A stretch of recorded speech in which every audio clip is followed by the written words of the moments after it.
Assalamu alaikum. Welcome all the participants in doctor Vakil's English club.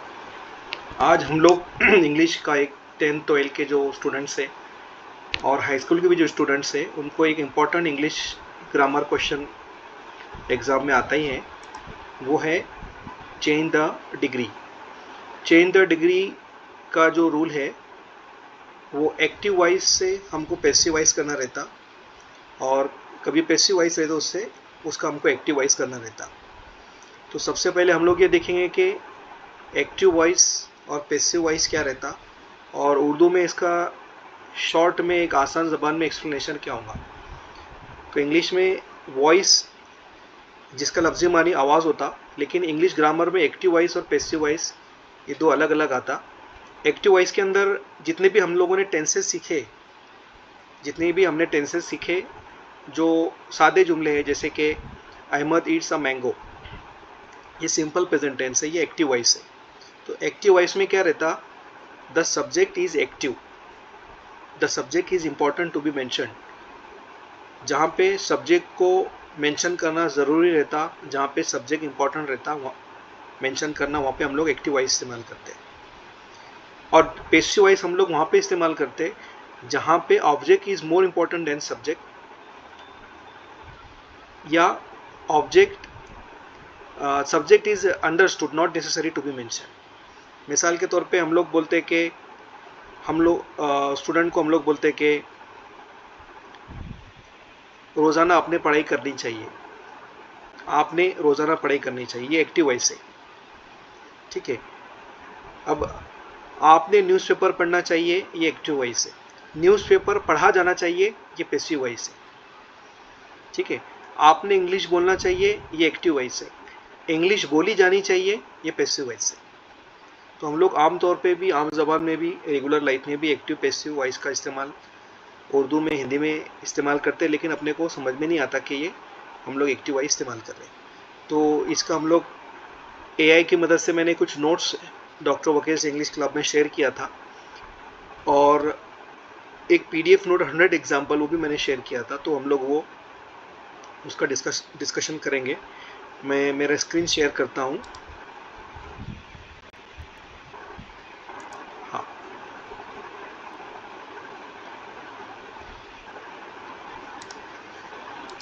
अभी screen आप लोग देख सकते,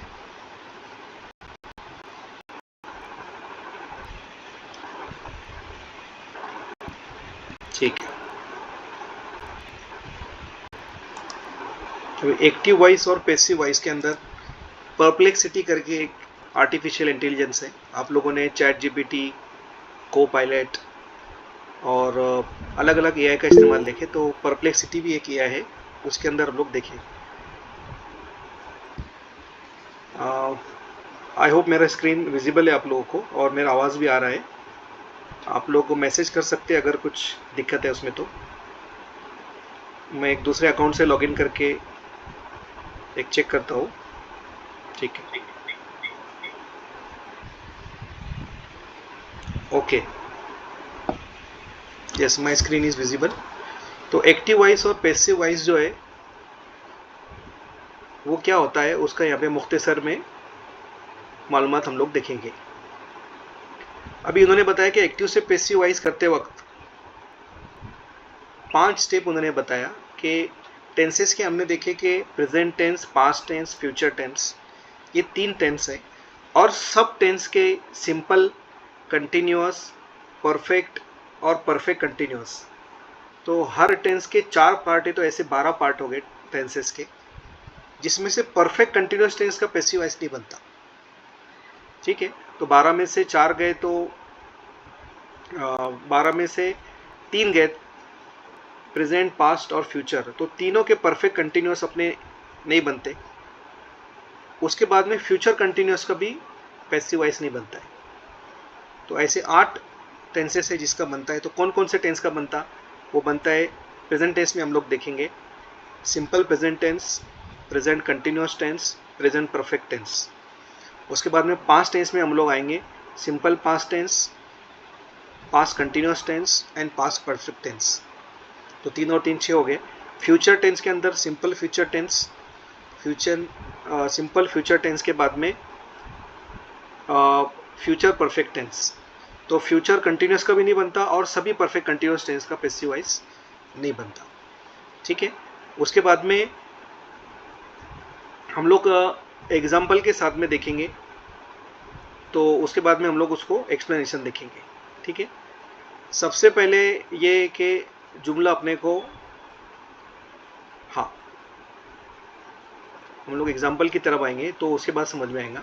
सबसे पहले अपने को ये देखना है, आप लोग स्क्रीन थोड़ा बड़ा करके भी देख सकते हैं।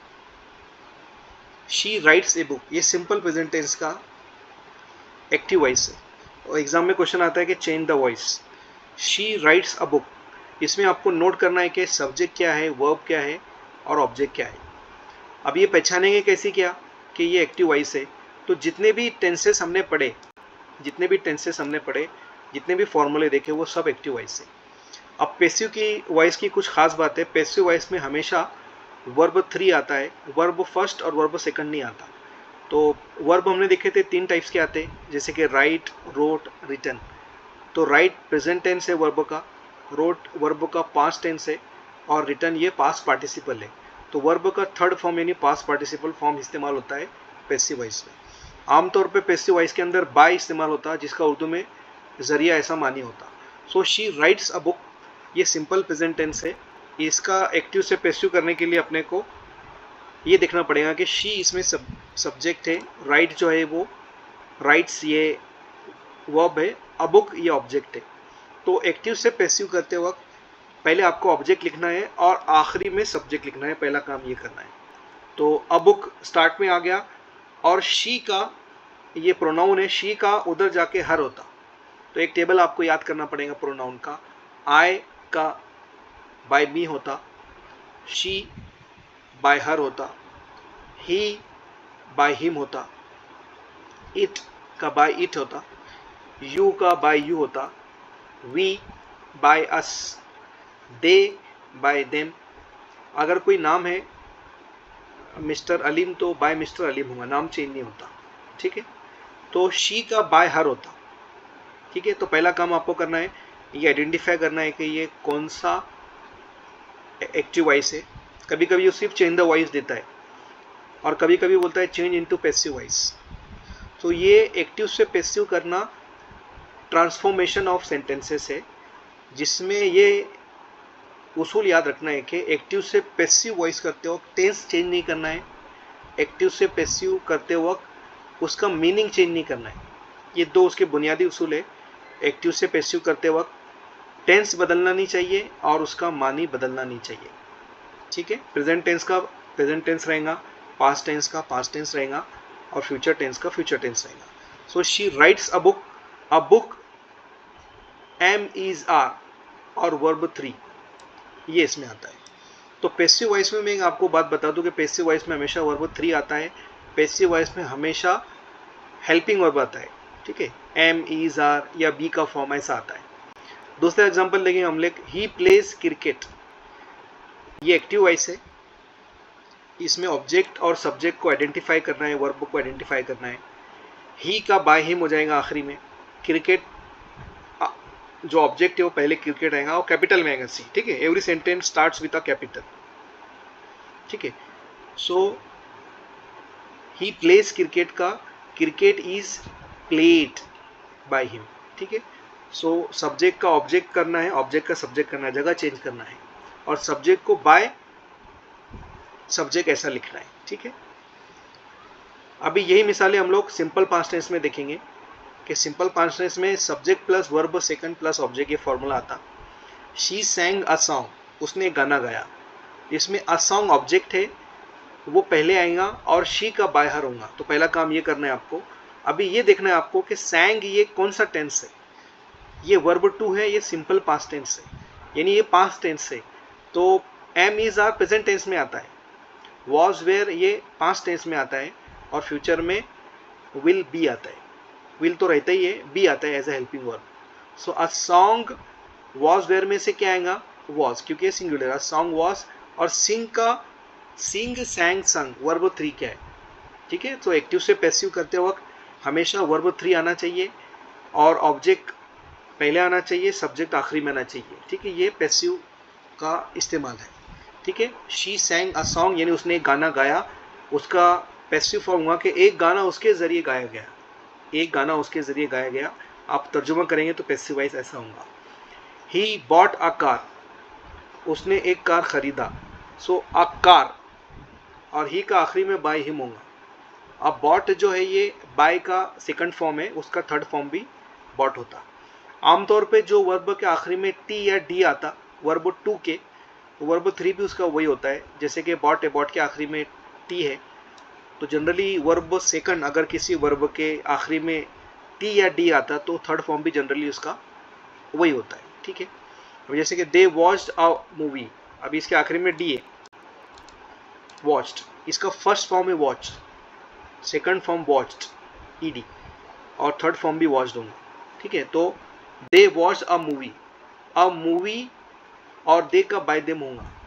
अ मूवी वॉज वेयर में से क्या आएगा, तो वॉज आएगा, ठीक है।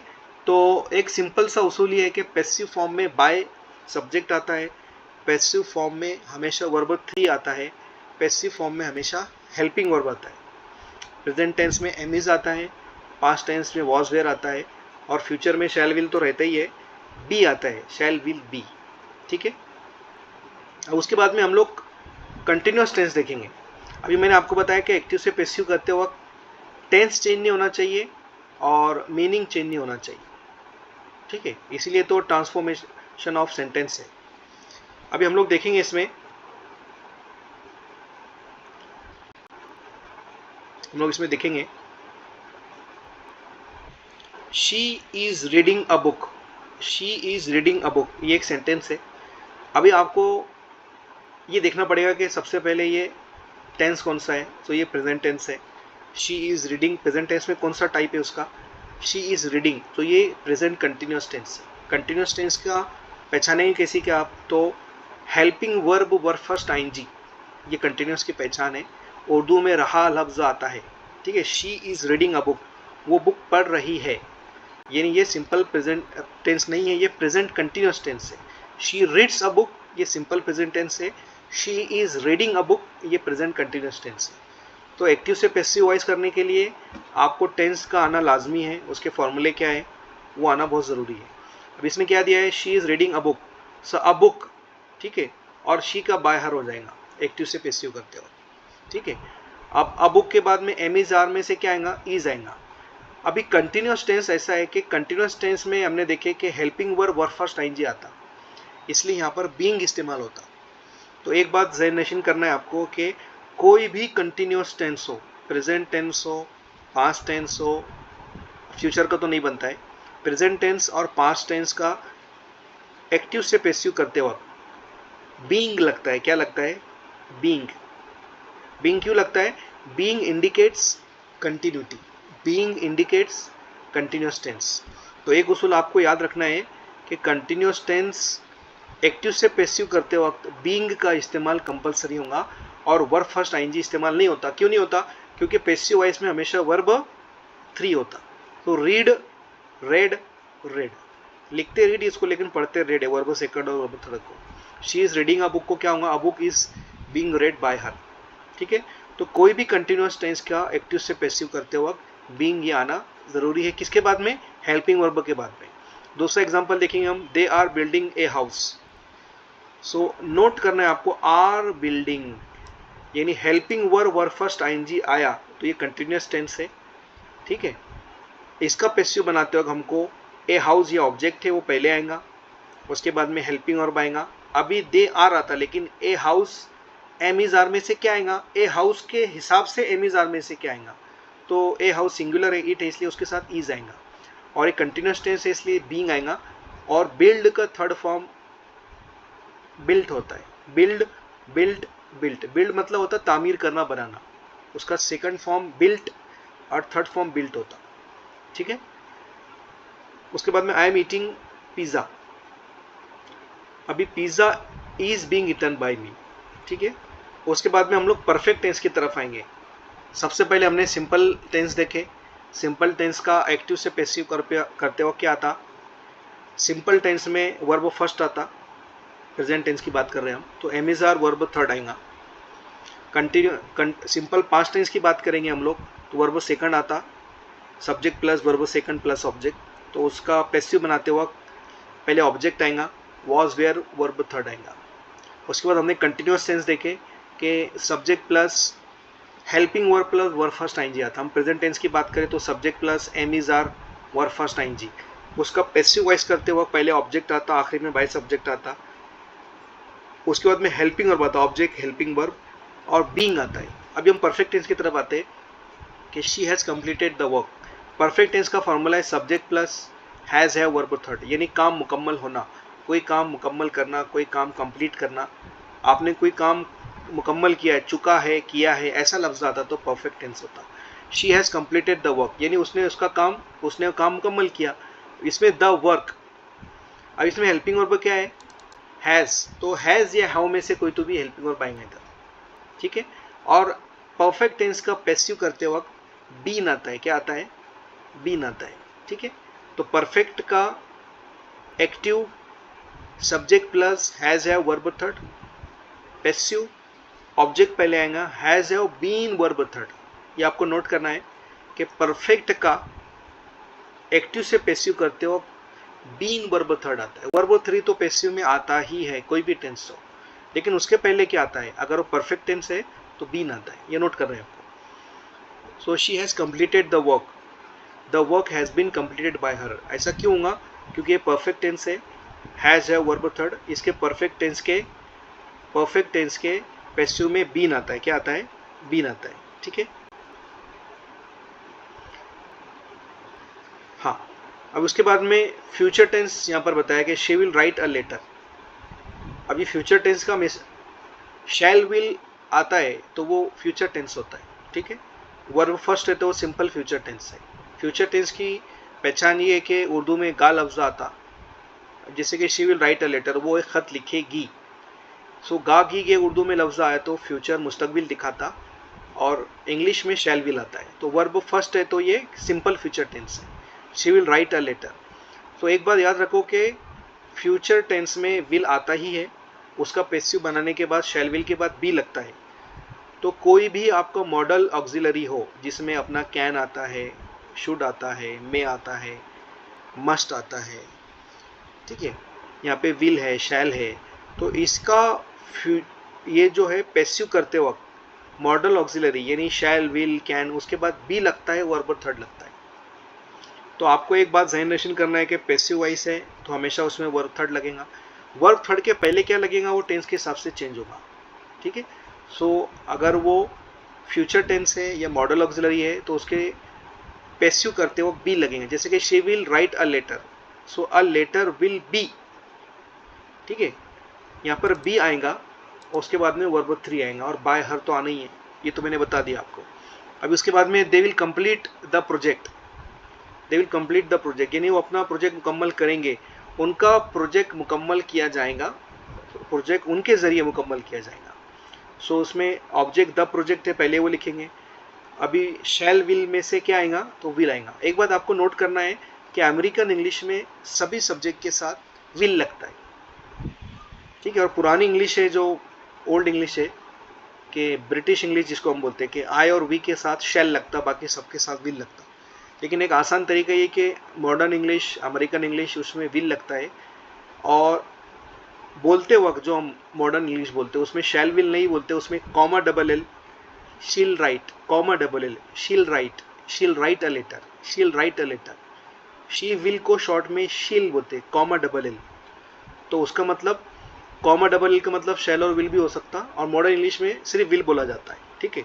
So a letter will be written by her, ठीक है। They will complete the project will be completed. So हमेशा याद रखो कि जब भी विल या शैल आएगा, मे आएगा, माइट आएगा, कैन आएगा, कुड आएगा, कोई भी मॉडल ऑक्सिलरी आया तो उसका एक्टिव से पैसिव करते वक्त उसके बाद बी लग के वर्ब थर्ड लगेगा, ठीक है।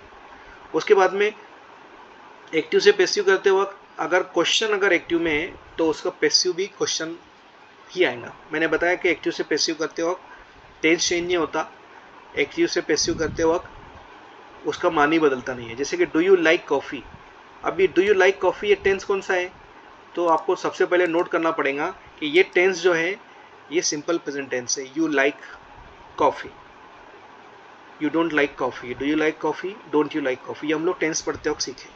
So do you like coffee ये सिंपल प्रेजेंट टेंस है, ये क्वेश्चन से समझ में आएगा। कैसे समझेंगे? सो डू और डस ये सिंपल प्रेजेंट टेंस का क्वेश्चन बनता है उससे, ठीक है। So do you like coffee, ठीक है। अभी ये करते हो आपको करना है कि आप कॉफ़ी पसंद करते हो क्या, कॉफ़ी आपके ज़रिए पसंद की जाती है क्या। तो इसमें कॉफ़ी, ठीक है, कॉफ़ी और क्वेश्चन बनाना है अपने को, ठीक है। तो कॉफ़ी के साथ में एम इज़ आर में से क्या लगेगा, ईज लगेगा, तो हेल्पिंग और पहले आना चाहिए, ईज कॉफ़ी। और लाइक का वर्ब 3 क्या होता है, लाइट, और यू का बाई यू का, ठीक है। तो थोड़ा वक्त लगेगा, आपको प्रैक्टिस करना पड़ेगा इसका। आपको स्टेप्स बना के भी अगर आपको नहीं समझ में आ रहा डायरेक्ट, तो आप लोग स्टेप भी बना सकते। डू यू लाइक कॉफ़ी को पहले आपको बनाना है कि यू लाइक कॉफ़ी, ठीक है। उसके बाद में coffee is liked by you, coffee is liked by you, और उसके बाद में इसको क्वेश्चन बना देगा, coffee is liked by you, is coffee liked by you.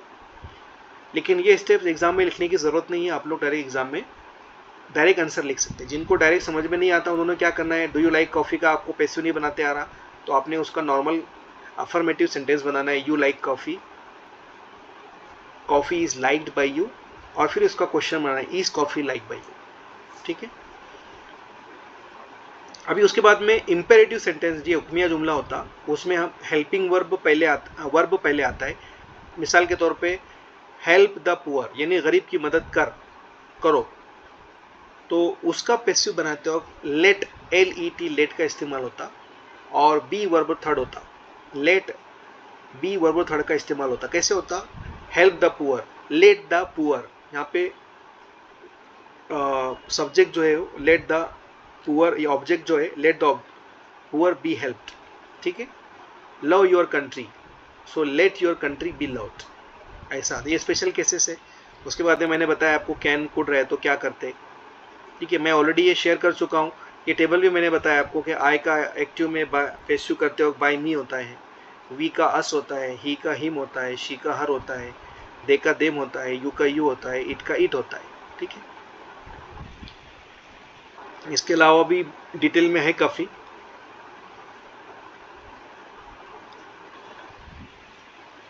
हाँ,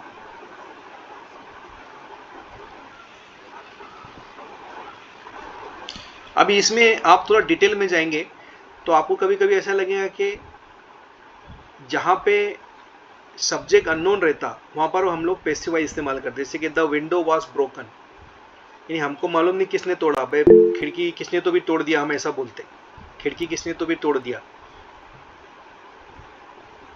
खिड़की तोड़ी गई, खिड़की टूट गई, हम लोग बोलते, ये पैसिव वॉइस उन्होंने इस्तेमाल किया। उन्होंने बताया कि पैसिव वॉइस का इस्तेमाल कब करते, ठीक है, जब object is more important, professional context में इस्तेमाल करते, ठीक है। और एक्टिव वॉइस का इस्तेमाल कब करते हैं हम, जब पर्सनल कम्युनिकेशन है और जब सब्जेक्ट इज मोर इम्पॉर्टेंट, ठीक है। बड़ा अच्छा एक समरी यहाँ पे परप्लेक्सिटी से आया, अच्छा उन्होंने दिया, ठीक है। उसके बाद में एक नोट्स भी मैंने शेयर किया आपको, careersplay.com करके वेबसाइट है, उसके आप लोग पढ़ सकते हैं इसको। इसमें भी उन्होंने एक्टिव से पैसिव बड़ा एक आसान और अच्छा सेंटेंस बना के दिया, जैसे कि he lights the candle, he lights the candle, lights का मानी होता रोशन करना, जलाना, उन्होंने कैंडल जलाया, रोशन किया, so the candle is lighted by him, ठीक है। सो लाइट का उन्होंने वर्ब 3 इस्तेमाल किया, ठीक है। कंटिन्यूस टेंस में I am drawing a car is being driven by me. तो एक बात ख्याल रखना है कि कंटिन्यूस टेंस जो रहता उसका पैसिव करते वक्त हमेशा बीइंग आता है। परफेक्ट टेंस करते वक्त अपने को याद रखना है कि हैज़ हैव आता है प्रेजेंट टेंस में और पास्ट टेंस में हैड आता है, तो उसका पैसिव करते वक्त बीन आता है। मिसाल के तौर पे she has stolen my notebook या my book has been stolen by her, ठीक है। स्टील, स्टोल, स्टोलन, तो वर्बों के तीनों फॉर्म अपने को अच्छे आना चाहिए। पास्ट टेंस में हमने देखे she finished work, subject plus verb second, work was finished bye her. So active से पैसिव करते वक्त टेंस चेंज नहीं होगा और मीनिंग चेंज नहीं होगा, ठीक है। कंटिन्यूस के अंदर मैंने बताया आपको कि बीइंग का इस्तेमाल होता है, और परफेक्ट में बीन का इस्तेमाल होता है, और फ्यूचर में विल बी आता है, ठीक है। वो एग्जांपल दिया यहाँ पे। उसके बाद में मॉडल ऑक्सिलरी जितनी भी है, कैन, कुड, मे, माइट, तो उसका पैसिव करते वक्त बी आता है। अगर एक्टिव वाइज नेगेटिव है तो पैसिव वाइज भी नेगेटिव आएगा। एक्टिव वाइज क्वेश्चन में है, पैसिव वाइज भी क्वेश्चन में आएगा। टेंस चेंज नहीं होगा और मीनिंग चेंज नहीं होगा, ये आपने थोड़ा सा ख्याल रखना है। उसके बाद में मैंने बताया आपको कि हुक्मिया जुमला, imperative sentence, shut the door, let the door be shut. So उसका पैसिव करते वक्त लेट आएगा, ऑब्जेक्ट आएगा, बी के बाद वर्ब 3 का इस्तेमाल होगा। For example post the letter, हाँ, at once, let the letter be posted at once, ठीक है। एग्जाम्पल दिया उसने, ये टेबल है, इसका आप स्क्रीनशॉट भी ले सकते, ठीक है। हु अगर क्वेश्चन में है तो उसका पैसिव करते हो बाय हुम होता, ठीक है। ये मैं ऑलरेडी शेयर किया है नोट्स, आप लोग देख सकते हैं इसको। सो एक्टिव से पैसिव जो है ये बहुत डिटेल में है, हमने कोशिश की फिर भी इसको एक शॉर्टकट में समझने की। तो आज का जो लेक्चर था अपना, वो हमने शॉर्टकट में कोशिश की पढ़ने की। If you have any Curie you can ask. Thank you very much for joining. I will allow you to ask questions.